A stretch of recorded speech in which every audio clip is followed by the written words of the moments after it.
Hello, hello. Welcome back to Tiny Little Victories. I am your host, Jennifer Kaipel, and today we don't have an intro, a fun teaser intro from our guest because I decided not to do it today. How about that? We are just going to skip right into the guest today and talk a little bit about your civil liberties online. Yeah, that is a thing. And we're going to talk to Hayley Tsukayama, and she is a senior legislative activist at the Electronic Frontier Foundation.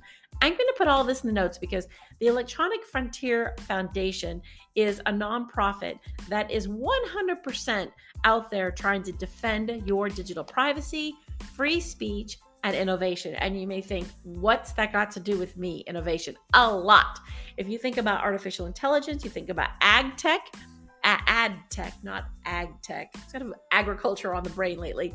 Advertising technology, which kind of tracks and lurks in everything you do and then repositions you to focus your eyeballs on ads when you're reading the news or stories that kind of look like news and they're not news, and they take you down a rabbit hole where there's a guy with corn on his toes. I mean, think about all the disruptions you have when you're reading the news. And South Park did a very, very funny spoof on this, but it's real. It's real that news is being corrupted by ad technology. And I mean, I would just love to personally read the news online and not see a million stories pop up that kind of look like news, but they're really just advertising pieces. So the Electronic Frontier Foundation works for you at a state level, a federal level, and obviously they try to tie into global regulation, but to try to ensure that your local governments are doing the best they possibly can to make sure that your civil liberties, your digital privacy are protected online. Oh, they have so many great things. They have a Deep Links blog. They have a very killer podcast, and they do it in a way that's very engaging, very compelling, very relatable. So don't think that it's all going to be a bunch of people shaking their fingers. It's not. It's really deep thinkers, people that have walked all parts of life.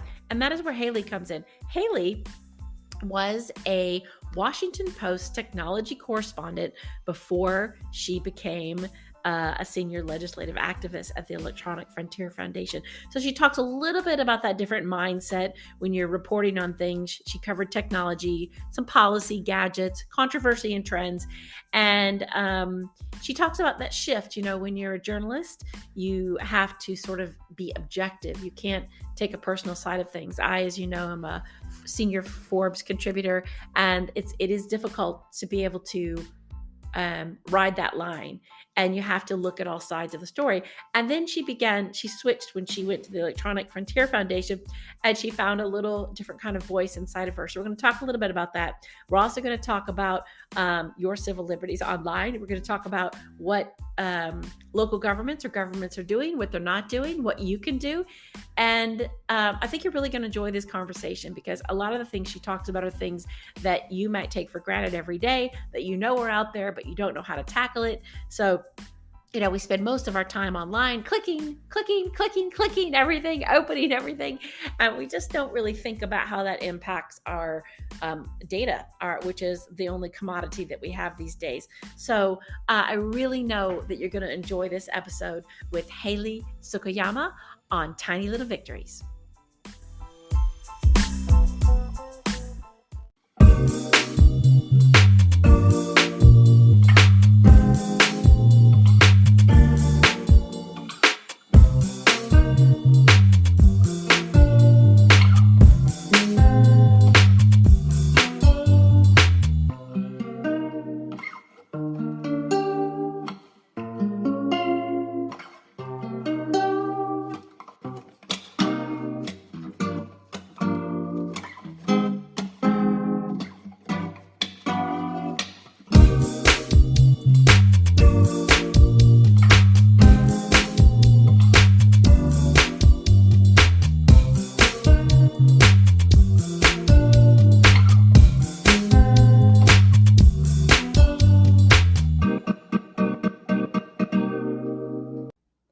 Hello, friends. Welcome back to Tiny Little Victories. Today, I am talking to Hayley Tsukayama. Did I pronounce your name correctly?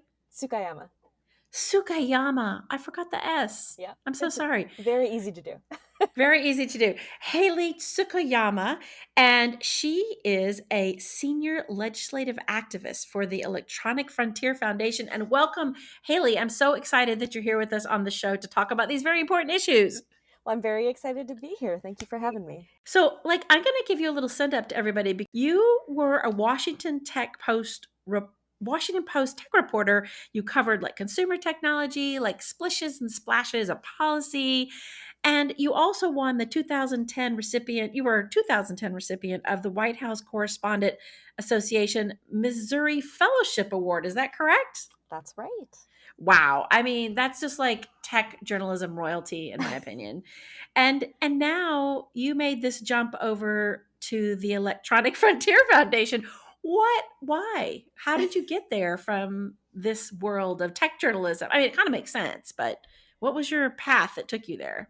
Yeah, so I mean, in some ways, like no one was more surprised than me. I mean, I think, you could tell from my background, I was like very focused on the journalism thing, right? Like I went to Yeah. Missouri Journalism School, which is a fantastic journalism school for anybody who might be Yeah, looking and you went out to there. Vassar too. Sorry, I forgot to throw that out. You went to Vassar as well. So sorry, like top of the food chain. um, and I was like did school paper. I did like internships even in high school on newspapers. I used to like fax a weekly newsletter to my grandparents when I was a kid. Like journalism was like all I wanted to do. Oh my God. What were you faxing to your grandparents? I love that you use the word fax Well, it and was a newsletter and fax. grandparents in the same sentence. Yeah, it was. We called it the Tsukayama Weekly. I like forced my sister to write it with me. I think she's Oh 4 my years God, I older than love me this. and very Yeah. obliging. And we would just like tell them what we were up to that week. I We'd use love like that.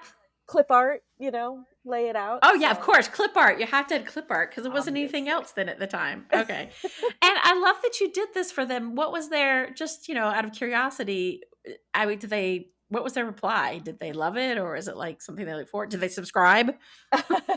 Definitely should have charged a subscription fee. So Yeah, totally. I grew up in Minnesota.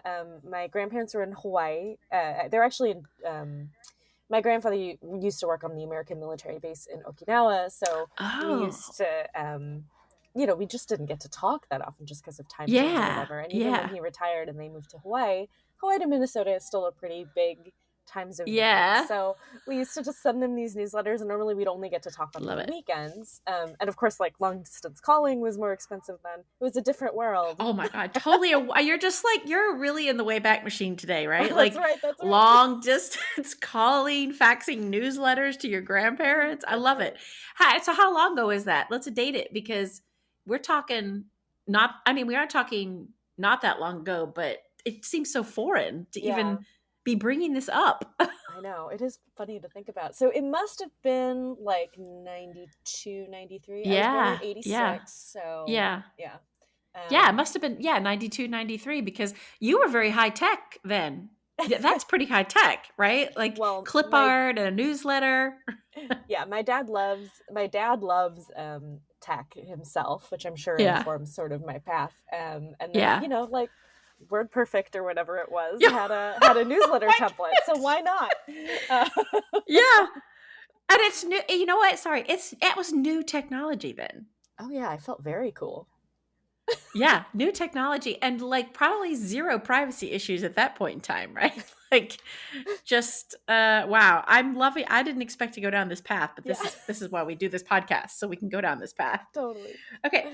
So it's in your blood. Journalism is in your blood. And here Yes. you are, like starting with this newsletter, forcing your sister to write, and you went to Vassar, you went to Missouri Journalism School, and here you are, Washington Post. Then what happened? So, it was, I mean, it felt really much like I had lucked into a dream job right off the bat. I mean, I'd worked very hard Hmm. for it, but of Yeah. course, Yeah. it's networking and luck and it's timing and Yeah. everything. Um, Yeah. and those were great years at the Post, right? I spent almost 8 years there. 2010 to 2018, which is like quite an interesting time in tech. You really saw the sort of 100%. the Yeah. rise of social media and Facebook and Twitter. People very dismissive of Twitter, like, oh, it's just what people ate Uh, for breakfast. Like, what oh, is yes. that Oh, gonna? my God. Yeah. Yeah, exactly. And then Arab Spring, and then sort of, so it was a really interesting time to cover tech. I really enjoyed Mm-hmm. it. I got to do, the Post had gone through a round of buyouts at that time, so it was really just two of us functionally in the tech section. Cecilia Kong, who's now at the New York Times, What? and I. And I had started like as a temp, really. I mean, as a contractor, as a part-time contractor, and then became Yeah. a full-time Wow. contractor, and then a staff writer. So like the world was my oyster. I could kind of cover whatever I wanted. So I did It's some product amazing. reviews, I did policy, I did business reporting, and really got to kind of develop and cover tech at this really interesting time in its Mm-hmm. growth. But towards the end of my time at the Post, I was getting really frustrated because it was, so I guess to backtrack a little, the way I got interested in Yeah. sort of tech reporting and tech policy reporting is when I was an intern in my second year of grad school in Washington, D.C., at my hometown paper, the Minneapolis Star Tribune. We were covering the Mm. healthcare debate, the Obamacare debate, which was a fascinating, area to cover. Yeah. And I got to learn about HIPAA, of all things, the Health Information Oh, my God. Portability and See, Accountability there's Act. always a path. There's always a path That's right. to Um, something.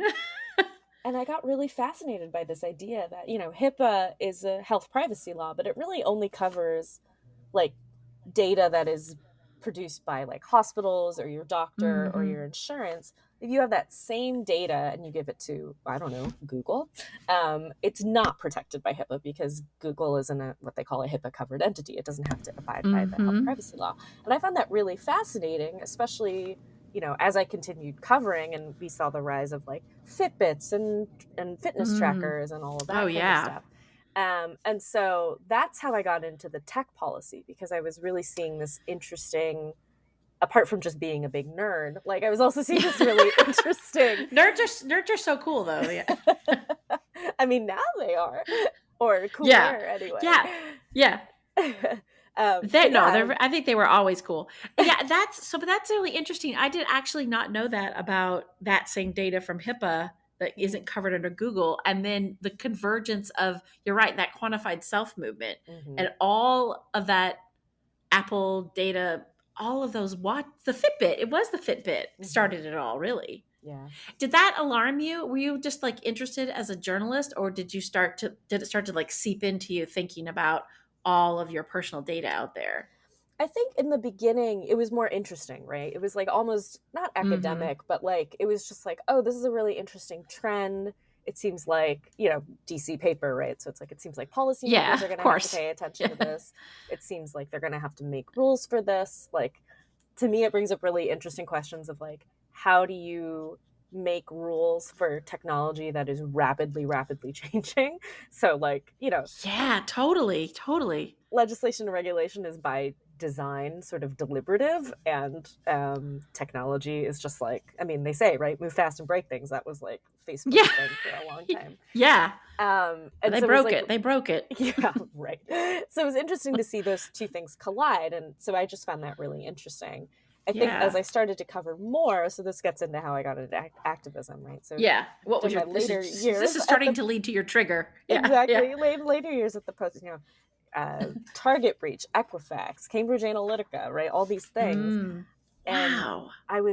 the Post's tech section is housed in the business section. So I'd be writing about privacy breaches and all these things that were happening and all this data that was leaking and what they were doing with it and, all this stuff. And then every quarter I'd be like, and they had their best earnings ever.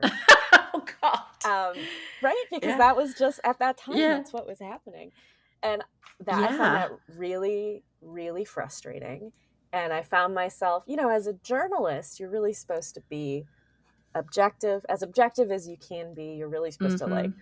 take a very like interested but sort of dispassionate like look Yes, I at the think that's a great situation. way. Yeah, it's hard. I still write for Forbes, and I find that some pitches that come across, I do the same thing. Like, just keep it neutral. Keep it neutral. Yeah. Don't it keep your personal feelings out of that story. Yeah. It's And hard. I was finding it harder and harder. And I was like, Mm. someone ought to do something. Like somebody's got to do something. Who is doing something? Um, and of course, through tech reporting, EFF, the Electronic Frontier Foundation, where I work Yeah. now, has been a digital rights nonprofit since 1990, since I was sending those faxes to my grandparents. Um, and so Since you were sending those faxes around, right? that's right. That's right. And so I got to talk to them a lot over the course of reporting, Mm. just to get a read on what they were saying and really get immersed in the issues. Um, and so I was sort of feeling this weird frustration with where I was in my career, just in terms of like how I felt about the issues that I was covering, and Hmm. like, was I able to do that job the way that it should be done, or was I wanting to do something else? And then Yeah. on Twitter, I saw this posting for legislative activist at EFF, and I reached out to the press director, who's the person I had the best relationship, and I was like, "Is this something I should apply for? Like, is that totally off base?" So we had lunch, and I applied, and I was And very boom. lucky. Yeah, I mean, Yeah. they were happy to Well, I take mean, me. it's smart to hire. Like, this is a really beautiful story because in a way, when you're starting to work like you were, like you became armed with knowledge and information. You're connecting these pieces. You're reporting dispassionately, but I loved your analogy of like, hey, it's all these tech breaches at the same time. They had their most profitable year ever. I would think that like having somebody with your brain and that viewpoint is a perfect addition to the Electronic Frontier Foundation because you are able to sort of see like both sides of everything. I mean, I certainly like it here. I do feel like I fit in here, so I was very happy Yeah. when they when they took a chance Yeah. on me. Yeah. And then it was really funny because I went from having to be really careful about what opinions I put out there to like having opinions for a living, which is like very Oh my God. very That's freeing in some ways. total. Totally. It's so opposite of how you've been living your life in a That's right. way. Yeah. So now I've been here 4.5 years, Yeah. and I basically I kind of project manage our state legislative work. So we do work across the country. We do federal and state work, but state Okay. is really kind of where my heart is. Okay. Local, more like at that Yeah. local level. Yeah. Yeah. What is Absolutely. that like for you? What is a day like for you then? I mean, because I don't think people really understand, and we're going to really plug the Electronic Frontier Foundation through this whole thing and in the notes. But what what is that? What do consumers not know about what EFF is doing for people, and how does your job like play out every day? Like, how do you do that? Yeah, I mean, it's hard because there's no real like typical day, but Yeah. generally speaking, so EFF covers a lot of issues related to digital civil liberties. Privacy being one, that's kind of the one that's like closest to my heart. If you made me pick from my children, privacy is the one that I like the best. But we also do a lot of work, kind of like promoting and protecting innovation. So, we have a Mm. whole intellectual property arm. We work on right to repair work, which I think is really important. Just being able to say that, how like we used to just buy software, or we used to buy devices, Yeah. and then Yeah. we had them, and then Yeah. we'd have to subscribe. That's changed a lot as Yeah, well. that's so true. That is so true. You're really, and this is the kind of thing that I don't think people think of holistically, right? You're right. We used to just buy devices and didn't have to think about anything else. And now I don't think we do even think about subscribing. We click everything. Hmm. Yeah, and it's People are like, just clicking like crazy. yeah, and it's And like, oh, I'm three sure you'll get bucks a into month this, for but this, $3 a month for that. Like, sure, whatever. no problem. $1. Sure, why not? And it adds up. It adds up. But also, I was thinking about those policies that the phones or everybody makes you sign, like you have to agree to all our policies, and it's a really long Hmm. list of things that people just want to click through to get to the app or to get to the phone. And at one point in time, I think I was taking a trip to Africa and we were having this conversation. It was traveling with National Geographic. And we had this whole conversation about, has anybody actually read the entire, terms, all the way down to the bottom. And I was like, no, this is like a 21-hour flight. So maybe I'll do that. So I actually read like the terms. I have an Android all the way. It took a lot. I mean, I had a flight. So it was like perfect time to sit there. Got all the way, I think you probably know better than I do, down to the end. There's this tiny section about health. Mm-hmm. And it was saying, hey, I'm summarizing, like basically, if in the future, maybe you might possibly, could be a possibility that you could get cancer, like we're not responsible, basically. Like, don't put the phone within 3 inches of your mouth or an ear or a vital organ. And I'm like, wait, what? It's all the way down. And I think of all the things people are just, your point of like, just to buy something and walk away. And now you're literally signing away everything and you're not even reading it. Mm-hmm. Yeah. That's bonkers to me. Yeah. I mean, so I think just the consumer relationship has changed a lot, right, with companies. So that's, we want to make sure EFF is dedicated to like making sure that the civil liberties you have offline, speech, expression, privacy, like you can, ideally you can walk down the street and not be tracked, although we can get into that too. That's a lot of EFF work as well. But follow you online, right? So as we move digital, as we go increasingly online, like we just really want to protect that. So I like that. Civil liberties offline, the same thing you have online. That's right. A really great way to put that. Yeah. So, and do you think people are aware of that, or do you think they just assume that someone's going to look after them? I mean, I think people, well, I think some people are aware of it, and it's just it's been such a series of incremental changes that you kind of get used to it, or you kind of say, I mean, terms and conditions is a perfect example, right? Where you're kind of like, okay, like this is really inconvenient. I have some concerns, but also like at the end of the day, I need a phone. So like, I'm just gonna hit accept.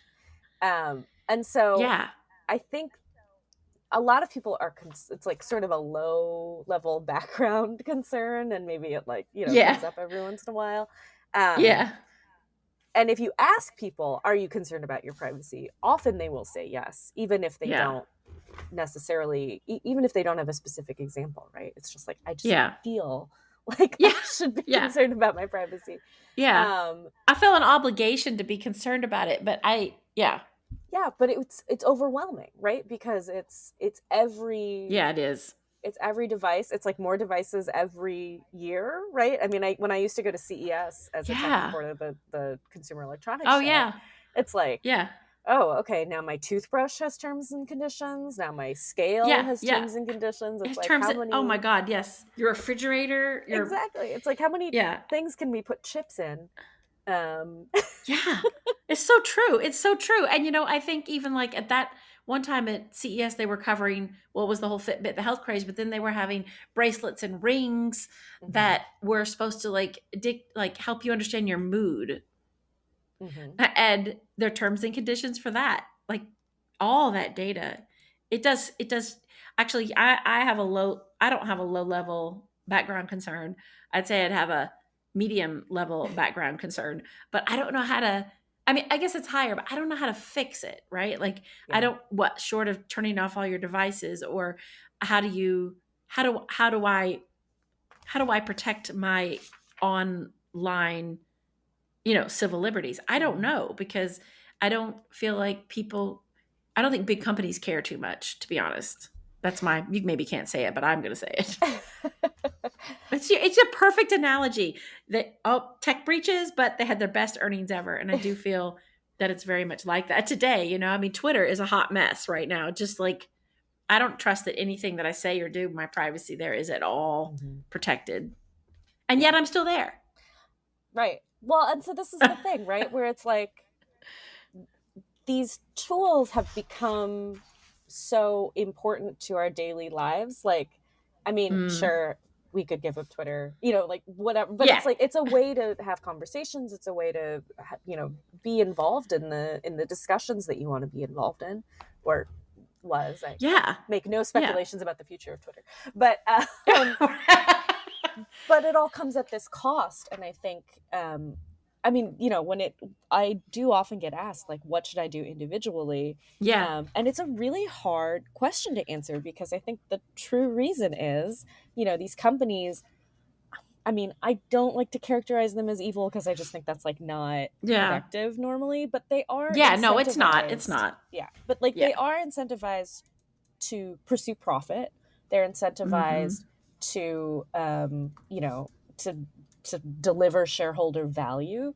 Yeah. And they are not incentivized to protect privacy, because there aren't regulations. So to me, it's like, there are, of course, things you can do on an individual level, but I really, don't think you should have to, because Yeah. it's a Yeah. right, privacy. And B, like, You shouldn't it's, have to, but yeah, you should not. Yeah. yeah. Sorry to interrupt No, you. Keep no, going. no, B. no.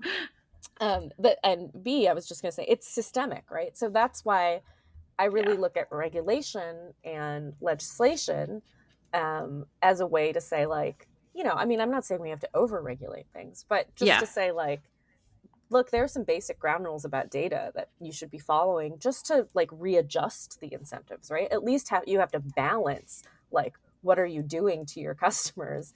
What effects is your data collection and use having on your customers? At least balance that with Mm-hmm. profit. Um, you know, Yeah, yeah, so exactly. I love that.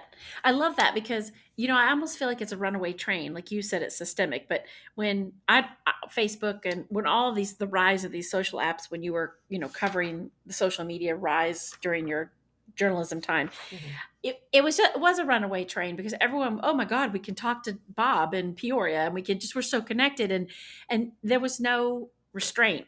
And I think like your point about the companies, they just created something, and that they knew that there would be privacy issues, but they just didn't. I don't feel like they wanted to think about it because we were so excited. It's like feeding baby sugar, mhm. right? It's like yum, it's delicious. And now we're just sort of addicted in a way, and now I feel like we're trying to go back and fix the things that probably should have been embedded in the beginning. And I think it is hard to change behavior, and I think it is hard to go backwards in a way. And that's a lot of this, chat GPT AI stuff from people like, hey, maybe we should just like stop for a second and think before we run down the street with scissors, right? And I still think you see a lot of that like runaway train Mhm. effect happening. And I really love your comment about regulation and legislation and basic ground rules. It's so simplistic, and yet like how did we miss that? Like just seemed to be avoided, maybe avoided, ignored when all this was starting. I mean, and that is a little evil. I think it is a little evil because you knew they know. You knew they know. They knew. They knew. Yeah. Yeah, I mean, I think your analogy about like feeding sugar to a baby is like exactly right. Like, it felt good, right? I mean, it was Yeah. like, and it is very, I mean, there are things that are very exciting, right? Like, Yeah. as I said, like, I live far away from my family. I live, it's like great to be able to Yeah. communicate with them Yeah. on all these tools. Um, so that, I'm not saying there's no value there. I think you're absolutely right Mm. as well, that when it started, now there's this idea of like privacy by design. I mean, which is an old idea, Yeah. but, Yeah. like, do privacy by design, like build it in from the beginning. I think, privacy often was a thing that fell by the wayside when you're like, Yeah. because Well, it's not it's sexy, not like and a plus it doesn't consumer make you want to selling keep point. Yeah, So totally, because sugar is a consumer selling point. yeah, Like we are those little rats in the cage hitting that pellet, like waiting for that sugar to come out or whatever they put in the pellet. Yeah, it's not sexy. It doesn't sell. yeah. So I think, if you're a startup and you're on a lean budget and you're like, okay, Yeah, where am I going to put my energy? It's like yeah, growth, growth, growth, growth, growth is like all you want, right? So, I think yeah. And that's it was. that push from that shareholder focus and venture Mhm. capitalists who just can't just want to buy. I think it is a bypass, like just like a pulmonary bypass, right? Just get out there, get the numbers. And I think that makes the whole system a little broken. I interviewed a guy who is president of Freedom Internet in the Netherlands, and he talks about like having a company that's mission impacted, that where the shareholders aren't driving what's happening to the company. It's very interesting creating what he's been talking about. He talks a lot about what you're talking about, regulation and legislation and building it in, not being beholden to shareholders, but yet balancing that with capitalism at the same time. Mm-hmm. Yeah. Which is really again, it's like having to go backwards in time and like build that in from the beginning. And that's not how we've built companies and businesses. Yeah, definitely. So, I mean,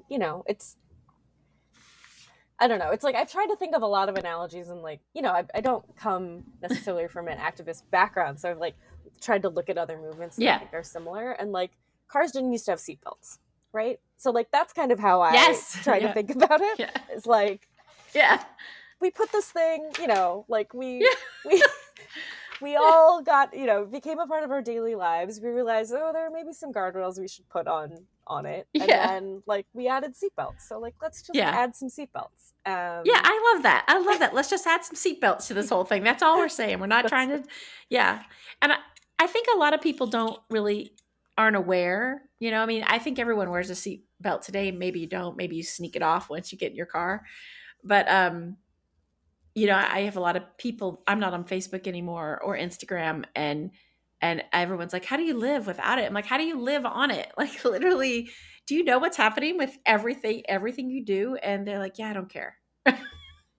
Because the benefit outweighs for them what they feel they're giving away.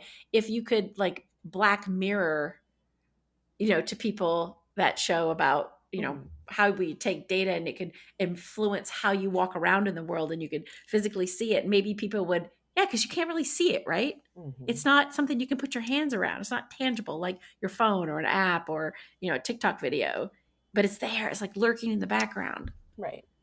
Yeah. Like if you are writing your phone number down and you see a guy like peeking over your shoulder and like, writing it down behind you, that's exactly. That's like a very real visceral thing, but you just don't think about it. And I was reading on your website where there was a very electronic in the EFF Foundation website, and there was a really interesting featured update about how cops are incorporating private cameras into the real-time surveillance networks. Mm-hmm. And I did want to bring that up because it was interesting the way the story was written, where it said that people are buying and promoting these products from Fusus in order to, like a company, in order to like get access to on-demand live video. And I guess it made me think about how this I guess individual, I'll just take it on myself, right? I'll put this data or this onto my front Ring camera, or I'll put it on my street, or I'll put it in my business, and I'll just become my own like sheriff in town on privacy. Mm-hmm. And I'm just wondering like how much of that citizen, how dangerous is that in a way for these companies to be selling things like this that literally anybody could buy, that's really all about surveillance? Yeah, I mean, I'm like, that's a really great question, right? Because, sorry, okay. No, it's like, because sorry, I made you sigh. Sorry. Let me just collect my thoughts. Yeah, of course. It is obviously very concerning, right? Like, I don't want people who have Ring cameras to feel bad about having them. That's sort of like where my hesitation comes from, because like, again, right? Like you bought a thing, like probably someone's stealing your packages. You want to know, like, there's like a very tangible personal benefit to you to do it.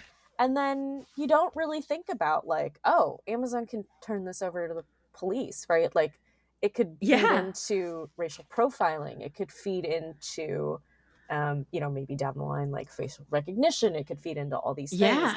And so it is another, I don't know, to me, it's like another instance of like where the way that the companies are set up, like doesn't allow individuals to really make those decisions for themselves. Right. It's like, or to like honestly balance them, right? Like to have all the facts so that you can like decide what you're doing. It also weirdly gets into like competition issues because, of course, Ring is an Amazon company, and so like they can like market, and they can do these, right? They can sort of do whatever they want. Like there are Yeah. probably more privacy protective versions of these products on, Yeah. out there, but they don't have the reach, they don't have the scale, they don't, it's The like, yeah. yes. So If they don't have the marketing behind them, and I think that I don't have a ring. I purposely chose not to get one for I told you I was a mid-level like concerned yeah. person. And I walk down my own street and I'm like, "Oh my god, like if I stand in front of your house and just stand there, right? Oh, you have really pretty flowers today or there's a bumblebee bumbling around." Like I'm everything I'm doing is captured on that camera. Mm-hmm. Yeah. And it may look like I'm stalking, but I'm not. I'm just admiring the flora and the fauna. But just I had some neighbors tell me that they had, before I lived here, that they had like somebody that was just wandering around the neighborhood, somebody on drugs, and just sort of like haphazardly, like trying to open car doors or just mischief making, but sort of dazed mischief making. And I guess they couldn't catch him long enough, but they had pieced together every single ring camera. Some guy, some neighbor had taken all of this footage, collated it, and pieced together this journey all the way down the street. And I was like, I can't. Yeah. Like, that's frightening to me. What are we going Yeah. to do about this type of thing?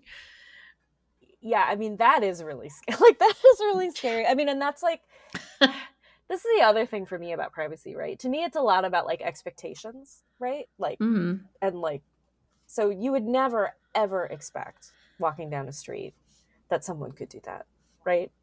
Right. It's Right. like just not in our, in our in our social expectations like handbook. I don't know how to say it, but it's like just not a thing you would Yeah, I ever, like that. Yeah. not a thing you would ever think about. And so, and again, like people aren't thinking about that when they buy the product either. And like, Mm-mm. should, I mean, it's like, I guess now they should, but like, it's not a thing that you ever consider, I think, when you're buying one of those cameras. So, I mean, so Yeah, yes, yeah. yeah, no, go ahead. Go ahead. No, you go ahead. I did do that a lot. I got to keep my mouth shut. Oh, no. It's good to bounce off each other. Uh, Yeah, yeah. I'm so excited. It's such a great conversation. That's why I have to like settle down, Jennifer. Just settle down. so, for us as well, right? It's again, like, yes, individuals can be thinking about and like should have choices and should have full information when they're buying products, but it really is like, Mm-hmm. we're calling on companies, like, don't share this information with police. We're calling on legislators to say, like, don't let law enforcement buy this information. Like, that kind of footage has like a real impact on people. And of course, Yeah. I'm like a kind looking Asian lady, but like if I would feel much differently, I think, about, or you hear from people who are like young Black men, right? Like we've seen a lot of Yeah. shootings of Yeah. communities that Yeah. are treated very differently by law enforcement are really the ones who are putting their hands up and saying, like, this is super concerning. And I think we all have to listen to Yeah. that and lift that up and think about that, because they are definitely the ones who are bearing the brunt of this sort of thing. I 100%. I mean, I think people go, "Oh, we have to watch out for racial profiling." I'm like, too late, because it is so frightening to me. And I think that you're right, that there are populations that are marginalized by that and judged by that. And the person that was walking down the street in this video, I didn't live here then. Somebody kept it and showed it to me, and he was white as a white man's cape, right? Mm-hmm. And it was interesting because I thought, well, they didn't seem that alarmed, but if if his skin was a different color, would they have been alarmed? And I think that is 100% what worries me about data collection, data privacy. Like it is it going to protect everyone equally? And when you talked about, civil rights offline, God, I can't believe you have to say that, and civil rights, civil liberties online, I think that is where we have to be very careful, even more vigilant, in fact, because, there's no human element in that. It's very more cut or dry. I think you got a lot of gray area, maybe, I don't know, when you're offline, but I don't know what to do. I don't have any. I'm sure what, I guess we'll segue to this then. you're doing work with state legislators. Are you finding them to be like open, or are they don't know what to do? Or I don't want you to give away too much, but I mean, I would think starting at state is going to help a lot more people or bring much more awareness than maybe federal. I don't know, maybe not. Yeah, I mean, I will tell you everything. Okay. Oh, right. I love it. We're never getting off. We are never giving off this podcast. This is great. Right, okay. Right. So a couple things, right? I think, just again, referencing my like time as a reporter, we've also seen a shift in like legislator, state and federal, like attitude towards tech, like a very marked shift, right? I think when I was starting, it was like, tech is the engine of the American economy. Like, we can't hinder it. We have to tech companies were very effective, and maybe rightly, but they were very effective at saying like, you don't understand what you're messing with, so like, let us self-regulate. We'll figure it out. Like, just let us be. We're good. And I think over time that argument does not fly anymore, right? And I think the way that we've seen that way that that's played out specifically in the privacy space is like, it used to be tech companies would say, under no circumstances should we have a privacy law. Like, it should just be, let us govern data use and collection as we see fit by industry. We'll set up industry standards and stuff like that. And now we're seeing tech companies say, okay, yes, we support privacy laws, and then they want to write them so that they're the most favorable to them. The arrogance, really, honestly, like, yeah. But let us write them. Sure, go right ahead. But even that's a shift, right? That's them recognizing like, oh, people care about this enough that like, we have to give in on, okay, we need privacy laws, and then they just want to shape them. So I think lawmakers are, what I see, and obviously it varies, like, it's hard to issue a blanket statement, but I generally do see, legislators are people, so they definitely see all the same trends that you and I see in our daily lives, right? And they're trying to figure out how to balance it. I think I do find people are more open to these conversations, or they understand at least the issues that we're raising better, right? They can relate it to something in their own lives. And so, we have seen a lot. That's great news. Yeah. So we have seen a lot of privacy bills. Of course, like, money and lobbying is still a thing. So, of the several states, that's just a whole nother battle right there. Lobbying, like, you could just go. You have to have alcohol to have that conversation, though. It blows my mind. Yeah. Yeah. It always comes back to money. So of the several states that have passed privacy laws, in the past several years, most of them are not super strong privacy laws. Okay. California's is probably the strongest. There's still improvements I'd like to see, because I think for consumers it's not super easy to use. And I won't get too into the weeds on that. But a lot of other states have taken a much more like, oh, let's balance interests and consumer interests kind of approach to laws. Which states? So Virginia was sort of the first to take that more, what I would call like a moderate or outright business friendly approach. They were the first to pass it into law. Utah passed, I would say, an even business friendlier version. And then, this year we've seen a lot of, I don't even have like all the states rattle off in my head, but Indiana, Iowa, Florida have all passed, some privacy laws. So like, in some ways it's okay. They're giving people some privacy rights. Yeah. It's just like not as many as I would like to see. And like, are they willing to them? I don't know. Right. Like, I don't know. Yeah. So, yeah. And also, like, what's it going to take? Because again, I come back to, are they not doing it because they're not aware it hasn't impacted them yet? Or are they still more business friendly? Because until it is good to hear that some states are doing it, but that's a small number of states, right? In terms of all the states that we have. And the time frame for that is, I would hope to see that we'd see more of that happening the more you see a lot of this concern over AI and chat GPT and rights and data rights and Mm-hmm. data privacy.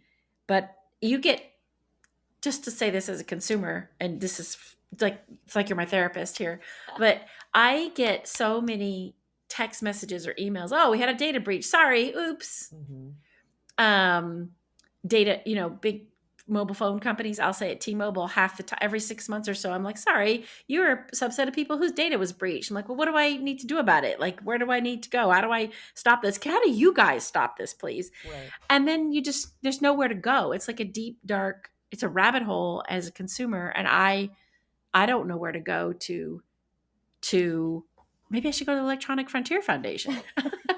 Maybe that's how I should take action, because it feels like you can't fix it, right? Yeah. I don't know of any privacy as a voter. I don't know who to ask.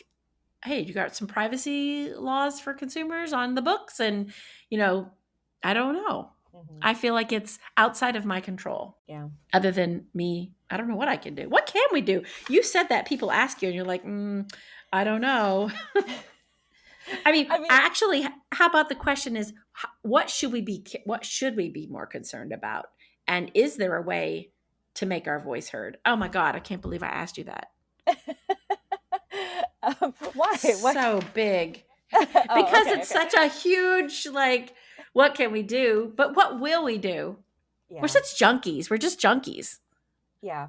I mean, so again, right, this comes down to like I firmly believe that the onus should not be on individuals because it's just too big. Yeah. Like, and Yeah. that's a problem I have with like California's law, right? Is that to file requests, you as an individual are supposed to like ask companies, okay, do you have information on me?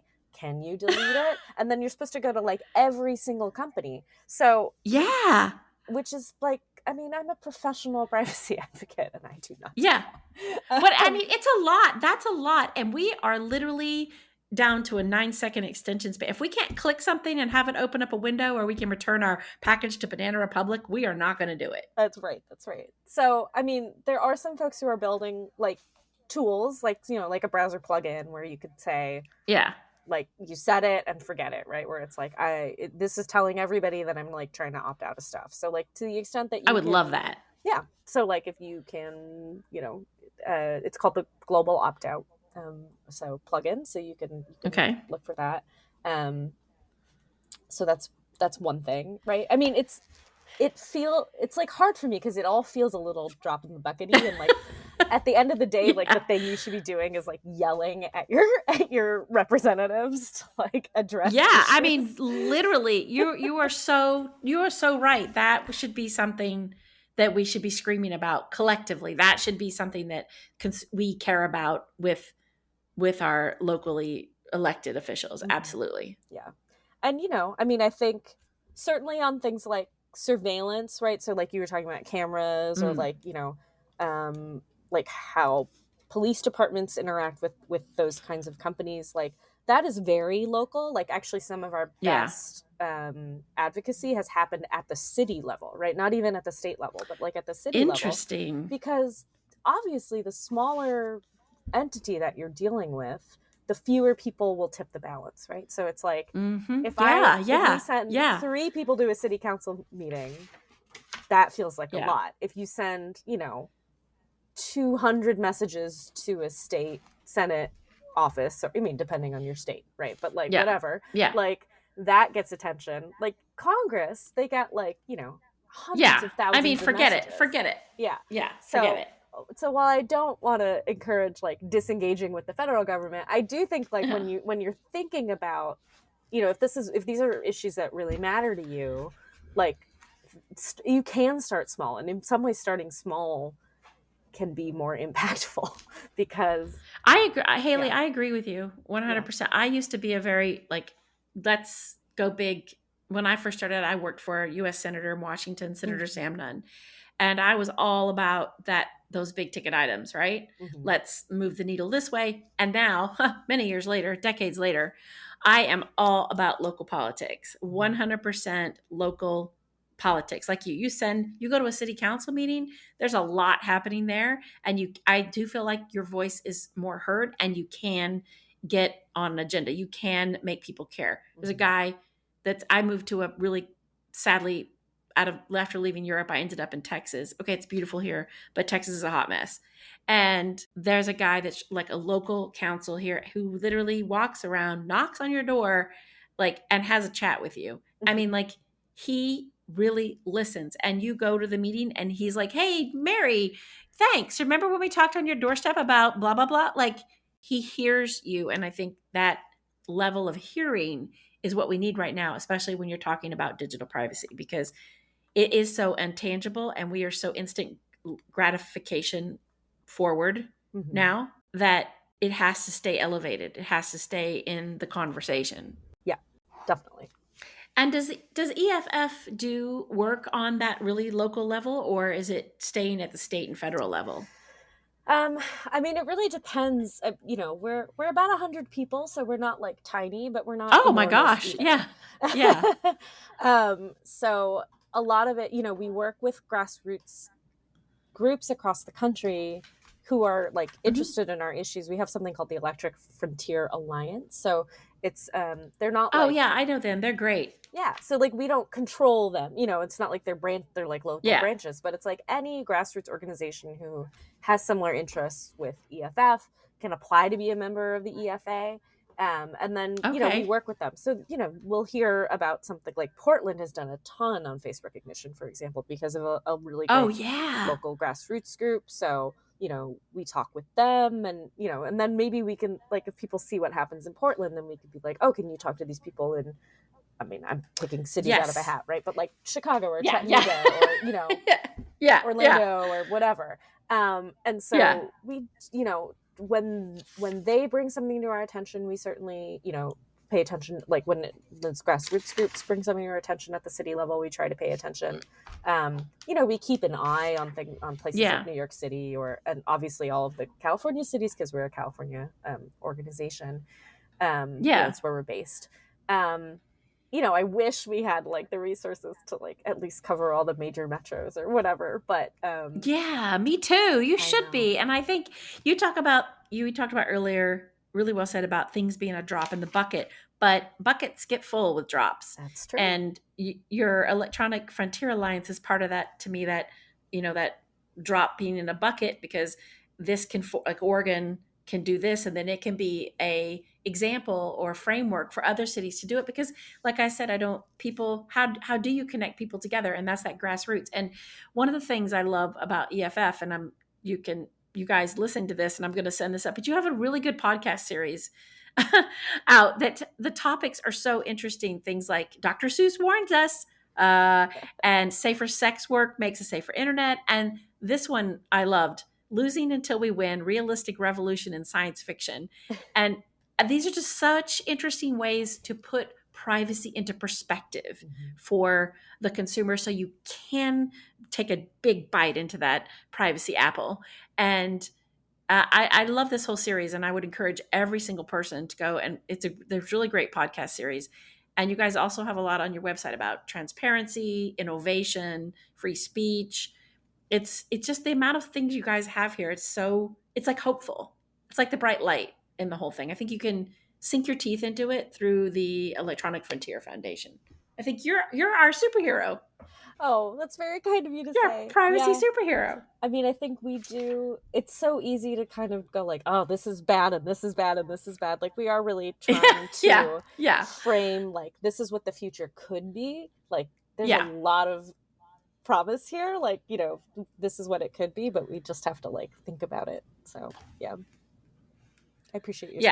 Well, oh no, I really mean it. And you can tell, like, I can barely like temper myself to not write about these things, because there's so much personal advocacy, you know. So probably you did a better job back in your day tempering them, but I can feel myself coming through, I hate to say it, in some of the articles. But I thank you so much for coming on. And is there anything you want to leave us with? Any wise words, or other than me saying, everybody go to the Electronic Frontier Foundation? You can donate, right? We can donate and support the group. Absolutely. That's awesome. And like, so I'm going to tell everybody right now, I'm going to put all this in the notes, but you can donate and support. You can take action. If something's bothering you, maybe use the Electronic Frontier Foundation to find a way to connect with people, to see what other cities are doing, other local groups are doing. And yeah, is there anything you want to leave us with, or any? You don't have to leave us with anything, but I would love it. Oh, I mean, I think you did a great job for EFF there. I don't have to do any of that. Okay, We do have an cool. action center, so check it out to see if there's anything going on around you. And I mean, for me, I just I wouldn't be doing this if I didn't really think we could make change. I think it's very easy on Yeah. privacy, especially, to become a nihilist and be like, whatever, my information's out there. But we can make change. They need recent information for it to be useful. So, like, consumers actually have a Yeah. lot more power in this situation than we think. It's just Yeah. about changing the system. And I really think we're kind of in the middle of a story right now. And so I really encourage people to not give up hope, and to look for ways where you can lend your voice even a little bit to the cause. I love that. I love that so much, because I think that makes me very hopeful. And I think if we stop thinking we can make change, we don't. That's great. Yeah, you're right. There's Action Center, and you can also volunteer for the EFF. So I'm going to put all that in the notes. And Hayley, you've motivated me, and I hope you've motivated everybody else. And thank you for this time, for this podcast. Oh, well, thank you. I've really enjoyed it. Hey, everybody. I hope you enjoyed that episode of Tiny Little Victories with Hayley Tsukayama. I'm pretty stoked afterwards, and I just want to share with you a couple of things I'm going to put in the notes. If you are interested in working with the Electronic Frontier Foundation, they do have a lot of volunteer opportunities. Pretty much all over the place. So you can go to their website at eff.org /about /opportunities /volunteer. And you can see all of those. That's all under the Take Action button. They also have, and we talked about this in the podcast, Hayley and I talked about the Electronic Frontier Alliance, which is a grassroots network of community and campus organizations that are working to educate people about the importance of digital rights. And I know you guys know this. I know it's out there, but the EFF makes it really easy to one, get involved, and in your own city, in your own town, and two, to really be able to understand and wrap your head around all of the digital rights issues that really affect you as a person.